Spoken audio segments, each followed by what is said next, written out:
ಭಾರತೀಯ ಸ್ವಯಂ ಸಮಾಜ ಪಕ್ಷದಿಂದ ಡಿ ಕೆ ರವಿ ಅವರ 11ನೇ ವರ್ಷದ ಪುಣ್ಯತಿಥಿಯನ್ನು ಆಚರಿಸ್ತಾ ಇದ್ದೀವಿ. ಈ ಒಂದು ಕಾರ್ಯಕ್ರಮಕ್ಕೆ ಸ್ವಯಂ ಭಾರತೀಯ ಸಮಾಜ ಪಕ್ಷದ ರಾಜ್ಯಾಧ್ಯಕ್ಷರ ಅಭಿಮನ್ಯು ಮಣಿಪಿಯವರು ಆಗಮಿಸಿದ್ದಾರೆ ಮತ್ತು ಮಾಗುತಿ ನಾರಾಯಣ ಸ್ವಾಮಣ್ಣವರು ಆಗಮಿಸಿದ್ದಾರೆ. ಪ್ರಜಾನಾಡು ಪ್ರಗತಿ ಸೇನೆ ಮತ್ತು ನಮ್ಮ ಕೋಲಾರಪ್ಪ ಅವರು ಆಗಮಿಸಿದ್ದಾರೆ, ಪ್ರಜಾನಾಡು ಪ್ರಗತಿ ಸೇನೆ ತಾಲೂಕು ಅಧ್ಯಕ್ಷರು. ಮತ್ತು ನಮ್ಮ ಮೂರ್ತಿ ಅವರು ಆಗಮಿಸಿದ್ದಾರೆ, ಪ್ರಜಾನಾಡು ಪ್ರಗತಿ ಸೇನೆ. ಇದೆಲ್ಲ ದಲಿತ ಸಂಘಟನೆಯವರೆಲ್ಲ ಸೇರಿ ಈ ಒಂದು SB ಪಾರ್ಟಿ ಜೊತೆ ಮಿಲನವಾಗಿ ಈ ಒಂದು ಕಾರ್ಯಕ್ರಮ ನಾವು ಸೇರ್ಪಡೆಯಾಗಿದ್ವಿ. ಅದರಲ್ಲಿ ನಮ್ಮ ವಿಘ್ನೇಶ್ ಅಂತ ಇವರು ಮಾಲೂರು ತಾಲೂಕು, ಅವರು ಆ ತಾಲೂಕು ಮಟ್ಟದಲ್ಲಿ ಪಕ್ಷವನ್ನು ಕಟ್ಟಿದ್ರು ಅಂತ ಹೇಳ್ಬಿಟ್ಟು ಅವರು ಬಂದಿದ್ದಾರೆ. ಅವ್ರಿಗೂ ಸಹ ನಮ್ಮ ಸ್ವಾಗತ. ಅದೇ ನಮ್ಮ ಕೃಷ್ಣನವರು ಆಗಮಿಸಿದ್ದಾರೆ ಮತ್ತು ಉದಯ್ ಅವರು ಆಗಿದ್ದಾರೆ. ಅವ್ರಿಗೆಲ್ಲರನ್ನು ನಾನು ಈ ಸಲದ ಸ್ವಾಗತವನ್ನು ಬಯಸ್ತಾ ಇದ್ದೀನಿ. ಬಂಧುಗಳೇ, ಡಿ ಕೆ ರವಿ ಅವರು 2008ನೇ ಬ್ಯಾಚಲ್ಲಿ IAS ಮಾಡ್ತಾರೆ. ಮೊಟ್ಟ ಮೊದಲಿಗೆ ಬಂದು ಕೋಲಾರ ಜಿಲ್ಲೆಯಲ್ಲಿ ಬಂದು ಅವರು ಜಿಲ್ಲಾಧಿಕಾರಿಯಾಗಿ ಆಯ್ಕೆ ಮಾಡಿ ಬರ್ತಾರೆ. ಅವರು ಮಾಡಿರ್ತಕ್ಕಂಥ ಸಾಧನೆಗಳು ಅಂದರೆ ಈ ಭ್ರಷ್ಟಾಚಾರ ಹೋಗ್ಲಾಡಿಸ್ಬೇಕಂತ ಹೇಳ್ಬಿಟ್ಟು ಅವರ ಪಣೆ ತೊಟ್ಟು ಅವರು ಹೋರಾಟ ಮಾಡಿ ಅದನ್ನು ಒಂದು ವಿದ್ಯಾರ್ಥಿಗಳಿಗೆ ಒಂದು ಮಾದರಿಯಾಗಿ ಅವರು ಯಾವ ರೀತಿ IAS ಮಾಡಬೇಕು, ಯಾವ ರೀತಿ ನಾವು ಓದಬೇಕು ಈ ಸಮಾಜದಲ್ಲಿ ಅಂತ ಹೇಳ್ಬಿಟ್ಟು ಅವರು ಈ ಟ್ಯೂಷನ್ ಕ್ಲಾಸನ್ನು ತಗೊಂಡಿರ್ತಾರೆ. ಅದೇ ರೀತಿಯ ಮಾದರಿಯಾಗಿ ಯುವಕರಿಗೆ ಯಾವ ರೀತಿ ಸ್ಫೂರ್ತಿಯಾಗಿ ಯಾವ ರೀತಿ ಬೆಳಿಬೇಕು, ಕೆಟ್ಟ ಚಟಗಳನ್ನು ಬಿಟ್ಟು ಯಾವ ರೀತಿ ನಾವು ಓದಿ ಮುಂದೆ ಬರಬೇಕು ಅಂತ ಹೇಳ್ಬಿಟ್ಟು ಯುವಕರಿಗೆ ಸಂದೇಶ ಕೊಡ್ತಾರೆ. ಈ ಕೆರೆ ಒತ್ತುವರಿ ಬಗ್ಗೆ, ಈ ಮರಳು ದಂಧೆ ಮಾಫಿಯಾ ಬಗ್ಗೆ ಇದನ್ನೆಲ್ಲ ಬಂದು ತುಂಬ ಇದಾಗಿ ಅವರು ವಿರೋಧ ಮಾಡಿಕೊಂಡು ಅವರು ಎದುರಿಸ್ಕೊಂಡು ಬರ್ತಾರೆ. ಆದರೆ ಕಾರಣಾಂತರ ರಾಜಕಾರಣಿಗಳು ಅವ್ರನ್ನ ತುಂಬ ದಿವಸ ಇಲ್ಲಿ ಬಿಡೋದಿಲ್ಲ, ವರ್ಗಾವಣೆ ಮಾಡೋದಕ್ಕೆ ಹುನ್ನಾರಗಳು ಮಾಡ್ತಾರೆ, ಅವ್ರಿಗೆ ಧಮಕಿ ಹಾಕ್ತಾರೆ. ಏನೇ ಮಾಡಿದ್ರು ಕೂಡ ಈ ರಿಯಲ್ ಎಸ್ಟೇಟು ಭೂಮಾಫಿಯಾಗಳು ಬಂದು ಅವ್ರಿಗೆ ಧಮಕಿಗಳು ಹಾಕೋ ಕೆಲಸ ಮಾಡ್ತಾರೆ. ಆದ್ರೂ ಅವರು ನಾನು ಮಾಡಿರ್ತಕ್ಕಂಥ ಈ ಹುದ್ದೆ, ನಾನು ಕಷ್ಟಪಟ್ಟು ಕೊಪ್ಪಳ ಜಿಲ್ಲೆಯಲ್ಲಿ ಹುಟ್ಟು ಬೆಳೆದು ನಾನು ಬಡ ಕುಟುಂಬದಲ್ಲಿ ಬಂದಿದ್ದೀನಿ, ಆದ್ರೂ ನಾನು ಬಡವರಿಗೆ ನನ್ನ ಕೈಲಾಗಿದ್ದು ಸಹಾಯ ಮಾಡ್ತೀನಿ ಅಂತೇಳಿ ಅವರು ಈ ಭೂಮಾಫಿಯಾಗಳಿಗೆ ಭಯ ಪಡೆದ ಅವ್ರದ್ದೇ ಆದಂಥ ಏನೋ ಅಧಿಕಾರ ಆಯಿತು, ಆ ಅಧಿಕಾರದಲ್ಲಿ ಕೆಲಸ ಮಾಡ್ಕೊಂಡು ಬರ್ತಾರೆ.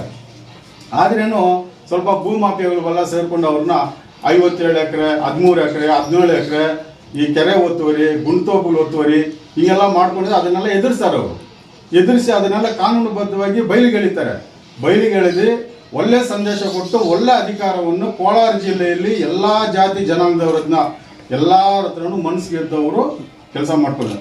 ಆದರೆ ಹುನ್ನಾರದಿಂದ ಅವ್ರನ್ನ ಬೇರೆ ಕಡೆ ವರ್ಗಾವಣೆ ಮಾಡಿಬಿಡ್ತಾರೆ. ಇಲ್ದಿದ್ದ ತೊಂದರೆಗಳೆಲ್ಲ ಕೊಟ್ಟು ಅವ್ರು ಆತ್ಮಹತ್ಯೆ ಮಾಡ್ಕೊಂಡು ಇದು ಮಾಡಿ ಸೃಷ್ಟಿ ಮಾಡಿ ಆತ್ಮಹತ್ಯೆ ಅಂತ ಹೇಳ್ಬಿಟ್ಟು ಅವಾಗಿನಂಥ ಕಾಂಗ್ರೆಸ್ ಸರ್ಕಾರ. ಆದರೆ ನಾವು ವಿರೋಧ ಪಕ್ಷದಲ್ಲಿ ಇರ್ತೀವಿ, ನಮ್ಮ ಅಭಿಮನ್ಯವರು ಅದನ್ನು ಅವ್ರಿಗೆ ಬೆಂಬಲ ಸೂಚಿಸಿದಿಂದ ನಾವು ಆಪೋಸಿಟ್ ಪಕ್ಷ ರಾಷ್ಟ್ರೀಯ ಸ್ವಯಂ ಪಕ್ಷ, ಇದು ರಾಷ್ಟ್ರೀಯ ಪಕ್ಷ. ಅದರಲ್ಲಿ ನಾವು ಕಾಂಗ್ರೆಸ್ ಬಗ್ಗೆ ಇನ್ನೊಬ್ಬರ ಬಗ್ಗೆ ಹೇಳೋದಕ್ಕೆ ನಮಗೇನು ಅಭ್ಯಂತರ ಇಲ್ಲ. ನಾವು ಹೋರಾಟದಲ್ಲಿ ಬಂದಿರ್ತದೆ ಅಂತ ಅದು. ಆದ್ರೂ ಪಕ್ಷದಲ್ಲಿ ಅವ್ರಿಗೆ ಬೆಂಬಲ ಕೊಟ್ಟರೆ ಅದರಲ್ಲಿ ನಾನು ಹೇಳ್ತೀನಿ, ಅವಾಗಿನಿರ್ತಕ್ಕಂಥ ಕಾಂಗ್ರೆಸ್ ಸರ್ಕಾರ ಅವರು ಆತ್ಮಹತ್ಯೆ ಮಾಡಿಕೊಂಡ್ರು ಅಂತ ಹೇಳ್ಬಿಟ್ಟು ದಿಕ್ಕು ತಪ್ಪಿಸ್ತಾರೆ. ಆದರೆ ಏನಪ್ಪ ಸಂದೇಶ ನಾವು ಕೊಡೋದಂದರೆ, ಅವ್ರು ಹಾಕ್ಕೊಟ್ಟಿರ್ತಂಥ ಮಾರ್ಗ, ಅವ್ರು ನಮ್ಗೆ ಹೇಳ್ಕೊಟ್ಟಿರ್ತಂಥ ನಾನು ಭೇಟಿಯಾಗಿದ್ದೀನಿ ಸುಮಾರು ಸರಿ. ಡಿ ಕೆ ಅವರು ನಾನು ಭೇಟಿಯಾಗಿದ್ದೀನಿ. ಅವಾಗ ಪ್ರಜಾ ವಿಮೋಚನಾ ಚಳುವಳಿಯಲ್ಲಿ ಇದ್ದವಾಗ ನಾನು ಸುಮಾರು ಸರಿ ಅವರ ಒಂದು ಮಾತುಗಳನ್ನು, ಅವರ ಒಂದು ಗೆಚ್ಚಾದ ಮಾತುಗಳನ್ನು ನಾನು ಅವ್ರನ್ನ ಕೇಳಿಸ್ಕೊಂಡಿದ್ದೀನಿ. ನಮಗೂ ಅವರು ಡೈರೆಕ್ಷನ್ ಕೊಟ್ಟಿದ್ದಾರೆ, ಯಾವ ರೀತಿ ನೀವು ಒಂದು DC ಹತ್ರ ಹೆಂಗೆ ಮಾತಾಡಬೇಕು, ಒಂದು ಪೊಲೀಸ್ ಇಲಾಖೆ ಹತ್ರ ಹೆಂಗೆ ಮಾತಾಡಬೇಕು. ಮನೆಯವರೇ ನಾನು ಹೇಳ್ಕೊಡ್ತೀನಿ, ಹಿಂಗೆ ಮಾಡ್ಕೊಡ್ರಿ, ನಾನು IAS ಮಾಡಿದ್ದೀನಿ, ನನಗೆ ಸ್ವಲ್ಪ ಇದು ಬರುತ್ತೆ, ನೀವು ಬರೀ ಸಂಘದ ಸ್ಟೈಲ್ ಹೋಗ್ಬೇಡಿ, ಕಾನೂನು ಮುಖಾಂತರ ನೀವು ಹೋಗಿ ಅಂತ ಹೇಳ್ಬಿಟ್ಟು ನಾವೊಂದು ಯಾವುದೋ ಒಂದು 13ನೇ ಇಸ್ವಿಯಲ್ಲಿ ನಾವೊಂದು ಲೆಟರ್ ಒಂದು SP ಕೊಡಬೇಕಾದ್ರೆ ನಮ್ಮ ಹತ್ರ ಹೇಳಿದ್ದಾರೆ. ನಾವು ನಮ್ಮ ಮಿತ್ರರೆಲ್ಲ ಒಂದು 12-13 ಜನ ಅವರ ಒಂದು ಹಾದಿಯಲ್ಲಿ ಅವ್ರು ಬಿಟ್ಟು ಹೋಗಿರ್ತಕ್ಕಂಥ ಕೆಲಸಗಳನ್ನು ನಾವು ಹೋರಾಟದ ಮುಖಾಂತರ, ನಾವು ಏನು ವಿದ್ಯಾರ್ಥಿ IAS IPS ನಾವು ಹುದ್ದೆಯಲ್ಲಿ ಇಲ್ಲದ್ರೂ ನಮಗೆ ಬರೆಯೋದಕ್ಕೆ, ನಮ್ಮ ಪಿಟಿಷನ್ ಹಾಕೋದಕ್ಕೆ ಒಂದು ಪೆನ್ನು ಸಾಕು. ಈ ಪೆನ್ನು ಮುಖಾಂತರ, ಹೋರಾಟ ಮುಖಾಂತರ ಡಿ ಕೆ ಅವರ ದಾರಿಯನ್ನು ನಾವು ಫಾಲೋ ಮಾಡ್ಕೊಂಡು ನಾವು ಕೆಲಸ ಮಾಡ್ತೀವಿ ಅಂತ ಹೇಳ್ಬಿಟ್ಟು ಈ ಸಂದರ್ಭದಲ್ಲಿ ನಾನು 2 ಮಾತನ್ನು ಮುಗಿಸ್ತಾ ಇದ್ದೀನಿ. ಮುಂದೆ ನಮ್ಮ ರಾಜ್ಯಾಧ್ಯಕ್ಷರು SB ಪಾರ್ಟಿದ ರಾಜ್ಯಾಧ್ಯಕ್ಷರು ಅಭಿಮನ್ಯು ಅವರು 2 ಮಾತು ಮಾತಾಡ್ತಾರೆ. ಸಾಕಷ್ಟು ಭ್ರಷ್ಟಾಚಾರಗಳು ಮಾಡಿಸ್ಬಿಡ್ತಾರೆ. ನೆಕ್ಸ್ಟ್ ಬಂದ್ಬಿಟ್ಟು ಆ ಭ್ರಷ್ಟಾಚಾರ ತಗೊಳ್ಕೊಂಡಾಗ ಅಧಿಕಾರಿಗಳು ದಿಕ್ಕಾಪಾಲಾಗ್ತಾರೆ, ಬೀದಿ ಪಾಲಾಗ್ತಾರೆ, ಸೂಸೈಡ್ ಮಾಡ್ಕೊತಾರೆ, ಸತ್ತೋಗ್ತಾರೆ. ಅಧಿಕಾರಿಗಳು ತುಂಬ ಪಾಪ ನೊಂದು ಸಾಯ್ತಾ ಇದ್ದಾರೆ. ಈಗ ಬಹಳಷ್ಟು ಅಧಿಕಾರಿ ನಾವು ನೋಡಿದ್ದೀವಿ, ಭೇಟಿ ಮಾಡಿದ್ದೀವಿ, ಅವ್ರ ಕುಟುಂಬ ಸಹಾಯ ಮಾಡಿದ್ದೀವಿ. ಈ ಮಟ್ಟದಲ್ಲಿ ಇರಬೇಕಾದ್ರೆ ಡಿ ಕೆ ರವಿ ಅವರು ಅವರು ಏನು ಅಧಿಕಾರಿಗೆ ಇವತ್ತು ಸಂದೇಶ ಕೊಟ್ಟಿದ್ದಾರಲ್ಲ ಅದು ಇವತ್ತು ಅವ್ರಿಗೆ ಮಾತ್ರ ಸಂದೇಶ ಅಲ್ಲ, ನಮಗೂ ಸಂದೇಶ ಆಗುತ್ತೆ.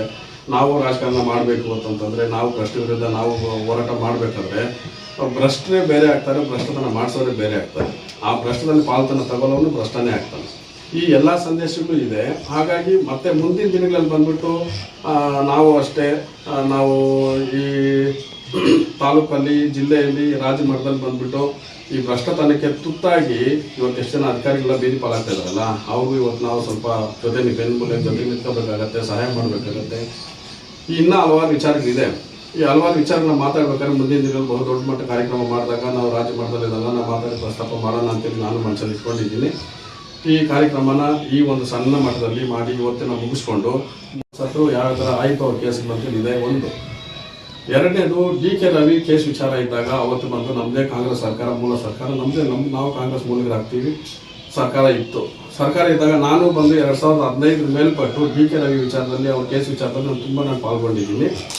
ಎಲ್ಲ ಹಂತದಲ್ಲೂ ತನಿಖೆಗಳನ್ನ ನಾನು ನೋಡಿದ್ದೀನಿ, ಓದಿದ್ದೀನಿ.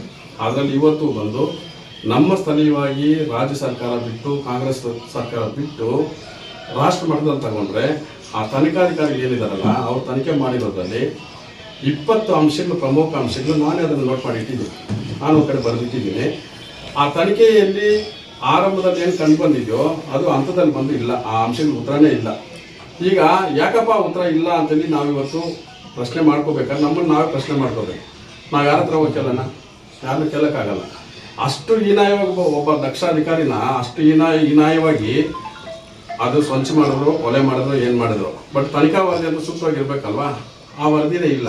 ಅಂದಮೇಲೆ ಇತರ ಅಧಿಕಾರಿಗಳ ಮನಸ್ಸಿಗೆ ಏನು ಬರ್ಬೋದು? ನಾವು ಎಷ್ಟೇ ಚೆನ್ನಾಗಿ ಕೆಲಸ ಮಾಡಿದ್ರು, ಎಷ್ಟೇ ನಾವು ನೀಟಾಗಿ ಕೆಲಸ ಮಾಡಿದ್ರು, ಎಷ್ಟೇ ಸಿಸ್ಟಮೆಟಿಕ್ ನಾವು ಇದ್ರೂ ಸಹ ಕೊನೆಗೆ ಒಂದಲ್ಲ ಒಂದಿನ DK ರವಿಗೆ ಸಾವು ಹೆಂಗೆ ಬಂತು ಆ ಥರ ನಮಗೂ ಬಂದ್ಬಿಡುತ್ತೆ. ಯಾಕಪ್ಪ ನಮಗೆ ಯಾರು ಹೇಳ್ದಂಗೆ ನಾವು ಮಾಡ್ಕೊಂಡು ಹೋಗ್ಬಿಡೋಣ ಅಂತೇಳಿ ಇವತ್ತೆಲ್ಲ ಅಧಿಕಾರಿಗಳ ಮನಸ್ಸಲ್ಲಿ ಇರ್ಬೋದು, ಎಲ್ಲ ಮನಸ್ಸಲ್ಲಿ ಕೂತ್ಬಿಟ್ಟಿದೆ. ಅದನ್ನು ನಾವು ಹೋಗ್ಲಾಡ್ಸೋಕ್ಕೆ ನಾವೇನು ಮಾಡ್ಬೋದು? ಅವ್ರು ನಾವೇನು ಸಪೋರ್ಟ್ ಕೊಡ್ಬೋದು? ಈ ಭ್ರಷ್ಟತನ ಮೂಲ ಎಲ್ಲಿದೆಯಲ್ಲ ಆ ಮೂಲನೇ ಒಸ್ಬೇಕು ಅನ್ನೋದು ನಮ್ಮ ಪಕ್ಷದ ಧ್ಯೇಯ. ಹಂಗಾಗಿ ನಮ್ಮ ಪಕ್ಷದ ಧ್ಯೇಯನೇ ಇವತ್ತೇನು ದಯೋದ್ದೇಶ ಇಟ್ಟಿದ್ದೀವಲ್ಲ, ಭ್ರಷ್ಟಾಚಾರ ಮುಕ್ತ ಆಡಳಿತಕ್ಕಾಗಿ SP ಪಕ್ಷವನ್ನು ಬೆಂಬಲಿಸಿ ಅಂತ ಹೇಳ್ಬಿಟ್ಟು ನಾವು ಕೇಳಿದ್ದೀವಿ. ಇವತ್ತು ಅದಾಗತ್ತೆ. ಬಟ್ ನಾವು ಭ್ರಷ್ಟಾಚಾರ ಮುಕ್ತ ಮಾಡ್ಬೇಕಂತಂದ್ರೆ ಭ್ರಷ್ಟಾಚಾರನ ಮೂಲ ಎಲ್ಲಿ ಒಸ್ಬೇಕು ಅನ್ನೋದನ್ನ ನಾವು ಹುಡುಕ್ಬೇಕಲ್ವಾ? ಆ ಹುಡುಕೋದಕ್ಕೆ ಕೋಲಾರ ಜಿಲ್ಲೆ ಇರ್ಬೋದು, ಕರ್ನಾಟಕ ರಾಜ್ಯದಲ್ಲಿ ಇರ್ಬೋದು, DK ರವಿ ಅವರು ಒಂದು ಕೇಂದ್ರ ಬಿಂದು, DK ರವಿ ತ್ಯಾಗ ಅದು ಒಂದು ಕೇಂದ್ರ ಬಿಂದು ಆಗುತ್ತೆ. ಇದೆಲ್ಲ ದೊಡ್ಡ ಶ್ರಮ ನಮಗೆ ಕೊಟ್ಟಿದ್ದಾರೆ. ನಮಗೆ ನೋಡಿ, ಇವತ್ತು ದೊಡ್ಡ ಕೊಪ್ಪಳು ರವಿ ಅವ್ರನ್ನ DK ರವಿ ಅಂತ ಕರಿತೀವಿ. ಈ ತುಮಕೂರು ಜಿಲ್ಲೆ ಕುಣಿಗಲ್ ತಾಲೂಕು ದೊಡ್ಡ ಕೊಪ್ಪಳು ಗ್ರಾಮ ಏನಿದೆಯಲ್ಲ, ನಾನು ಸುಮಾರು ಸಾರಿ ಭೇಟಿ ಮಾಡಿದ್ದೀನಿ. ನಂದು ಸುಮಾರು ಜಮೀನುಗಳಿದೆ. ನಾನು ಕುಣಿಗಲ್ ಜಿಲ್ಲೆ ತುಂಬ ಆತ್ಮೀಯನಾಗಿದ್ದೀನಿ. ಅಲ್ಲೂ ನಮ್ಮ ಲಂಕೇಗೌಡ ಅವ್ರ ಸ್ವಂತ ಕ್ಷೇತ್ರ ಆಗತ್ತೆ ಅದು. ನಾವು ತಾಯಿನ ಸುಮಾರು ಭೇಟಿ ಮಾಡಿದ್ವಿ, ಸುಮಾರು ಸಾರಿ ಭೇಟಿ ಮಾಡಿದ್ವಿ. ಆ ತಾಯಿ ಕಣ್ಣೀರಿದೆಯಲ್ಲ, ಆ ಕಣ್ಣೀರು DK ರವಿ ಅವರ ಒಂದು ಮರಣಕ್ಕೆ ಮೊದಲನೇ ತುತ್ತು, ಮೊದಲನೇ ವಿಕೆಟು ಈಗ 20 ದಿನ ಹಿಂದೆ ಹೋಯ್ತು. ನೀವೆಲ್ಲ ನ್ಯೂಸಲ್ಲಿ ನೋಡಿರ್ಬೋದು, ನಾನೆಲ್ಲ ಅವಶ್ಯಕತೆ ಇಲ್ಲ. ಅರ್ಥಾಯ್ತಾ? ಆ DK ರವಿ ಅವ್ರನ್ನ ಎತ್ತಿದಲ್ಲ ತಾಯಿ, ಆ ತಾಯಿಯವ್ರ ಶಾಪ ಬಂದು ಕಟ್ಟೇ ತಟ್ಟತ್ತೆ. ಅರ್ಥಾಯ್ತಲ್ಲ? ಇದು ನಾವು ಇವತ್ತು ಕ್ಷಣಕ್ಕೆ ಬುದ್ಧಿವಂತಿಕೆಯಿಂದ ಏನೋ ತಪ್ಪಿಸ್ಕೊಬೋದು. ಆದರೆ ಭಗವಂತ ಪ್ರಕೃತಿ ನಿಯಮ ಏನಿದೆಯಲ್ಲ, ಒಂದಲ್ಲ ಒಂದಿನ ನಮಗೆ ಪನಿಷ್ಮೆಂಟ್ ಉಂಟು. ಅದೇ ಭಗವಂತ ಇಲ್ಲದು ಯಾರು ಭಗವಾನ್ ಬುದ್ಧರು. ಈ ಜಗತ್ತಲ್ಲಿ ಪಾಪನಾಶ ಅನ್ನೋದೇ ಇಲ್ಲ ಅಂತಂದ್ರು. ಪಾಪನಾಶ ಅನ್ನೋದೇ ಇಲ್ಲ. ನಾನು ಪಾಪ ಮಾಡಿಬಿಟ್ಟು ಹೋಗ್ಬಿಟ್ಟು ಚರ್ಚಲ್ಲಿ ಹೋಗ್ಬಿಟ್ಟು ದೇವರೇ ಕಾಪಾಡಿ ಅಂತಂದ್ರೆ ದೇವರೇನೋ ಪಾಪ ಕ್ಷಮೆ ಕೊಡ್ತಾನೆ, ಆದರೆ ಕಾನೂನು ಕ್ಷಮೆ ಕೊಡುತ್ತಾ? ಇಲ್ಲದೆ ಪೊಲೀಸ್ ನನ್ನ ವಾರಂಟ್ ಎತ್ಕೊಂಡು ಒಳಗಾಗ್ತಾನೆ. ಇವತ್ತು ನಾನು ಮಾಡೋ ಪಾಪ ಎಲ್ಲ ಮಾಡಿ ತಿರುಪತಿಗೆ ಒಬ್ಬ ಚಿಕ್ಕೊಂಡ್ಬಿಟ್ಟು ದೇವ್ರಿಗೆ ಅಷ್ಟು ದುಡ್ಡಾಗ್ಬಿಟ್ಟು ನನ್ನ ಪಾಪನಾಶ ಆಗ್ಬಿಡ್ತು ಅಂತಂದ್ರೆ ಪಾಪನಾಶ ಆಗತ್ತಾ? ನಿಜವಾಗ್ಲೂ ಸರಿ ಮೇಡಮ್, ಪಾಪನಾಶ ಆಗತ್ತಾ? ಹಂಗಾಗಿ ಯಾರು ಬುದ್ಧ ಭಗವಾನ್ ಹೇಳಿದ್ರು, ಜಗತ್ತಲ್ಲಿ ಪಾಪನಾಶ ಅನ್ನೋ ನಿಯಮನೇ ಇಲ್ಲ. ತಪ್ಪು ಮಾಡಿದವನು ದಂಡನೆ ಅನುಭವಿಸಲೇಬೇಕು ಅಂದ್ರೆ. ಆದರೆ ಬಂಗಾರಪೇಟೆ ಕ್ಷೇತ್ರ ಕೋಲಾರ ಜಿಲ್ಲೆಯಲ್ಲಿ ಹೇಗಿದೆ ಗೊತ್ತಾ? ಈಗ ತೆಲುಗು ಒಂದು ಮಾತಿದೆ, ದೊಂಗತನ ಜಾಸ್ತಿ ದಂಡ ಬಂದು ದೊರೆ ಕಳ್ತನ ಮಾಡಿಬಿಟ್ರೆ ದಂಡ ಇಲ್ವಂತೆ. ಅದು ಸೂಕ್ತವಾಗಿ ಕಟ್ಕೊಂಡು ಹೋಗ್ಬಿಡೋದು. ಅದು ಇಲ್ಲಿನ ಒಂದು ಆಡಳಿತ ವ್ಯವಸ್ಥೆ ಆಗಿದೆ. ಹಾಗಾಗಿ ನಾವು ಅತಿ ಜಾಸ್ತಿ ಮಾತಾಡೋಕ್ಕೆ ನಮಗೂ ಕಾಲಾವಕಾಶ ಇಲ್ಲ. ಬೇರೆ ಕಾರ್ಯಕ್ರಮ ಇರೋದ್ರಿಂದ ಈ ಕಾರ್ಯಕ್ರಮ ಇಲ್ಲಿಗೆ ಮೊಟಕುಗೊಳಿಸೋಣ ಅಂತ ನಾನು ತಮ್ಮಲ್ಲೆಲ್ಲ ಮನವಿ ಮಾಡ್ಕೊತಾ ಇದ್ದೀನಿ. ನನಗೆ ಈ ಕಾರ್ಯಕ್ರಮದಲ್ಲಿ ಮಾತಾಡೋಕ್ಕೆ ಅವಕಾಶ ಮಾಡಿಕೊಟ್ಟ ತಮ್ಮೆಲ್ಲರಿಗೂ ಧನ್ಯವಾದ ತಿಳಿಸ್ಕೊಡ್ತಾ ನನ್ನ ಮಾತುಗಳನ್ನ ಇಲ್ಲಿಗೆ ಮುಕ್ತಾಯಗೊಳಿಸ್ತೀನಿ.